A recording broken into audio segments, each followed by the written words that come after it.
السلام علیکم ورحمۃ اللہ وبرکاتہ۔ میں ہوں دادا ہومیوپیتھ ڈاکٹر محمد صدیق، اشال ہومیوپیتھک کلینک اکاڑا سے۔ آج کی ہماری جو ہومیوپیتھک ریمیڈی ہے اس کا نام ہے بربرس ایکیفولیم۔ الحمدللہ کمال شفا اللہ رب العزت نے اس کے اندر رکھی ہے کہ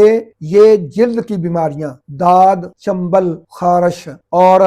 حتیٰ کہ کیل مہاسے، ایسے کیل اور دانے جو نوجوان لڑکے اور لڑکیوں کے جوانی کے دانے ہوتے ہیں، چہرے پر نکلتے ہیں اور وہ خطرناک ہوتے ہیں، پردرد ہوتے ہیں، ان سے خون اور ریشہ پیپ نکلتی ہے، بعض اوقات خشک ہوتے ہیں، ان تمام دانوں کی ریکوری کے لیے بربرس ایکیفولیم الحمدللہ بہترین دوا ہے۔ چہرے کے اندر نکھار پیدا کرے گی اور اس کے دانوں کو مستقل طور پر اللہ کے فضل سے درست کرے گی۔ دوسرے نمبر پر ایسے مریض جو جسمانی طور پر تھکے ہوئے ہوں، کمزوری انتہا درجے کی ہو، چلتے ہوئے لڑکھڑائیں اور اندرونی اعضاء میں سوزش آ جائے، خاص طور پر تلی پر سوزش ہو، جگر پر سوزش ہو اور دائیں طرف چونکہ جگر ہوتا ہے، بائیں طرف تلی ہوتی ہے، اس پیٹ کے علاقے میں جہاں جگر اور تلی ہے وہاں شدید درد محسوس ہو تو ان کے لیے الحمدللہ بربرس ایکیفولیم بہترین نتائج رکھتی ہے۔ اس کو خاص طور پر کیو میں استعمال کریں، چہرے پر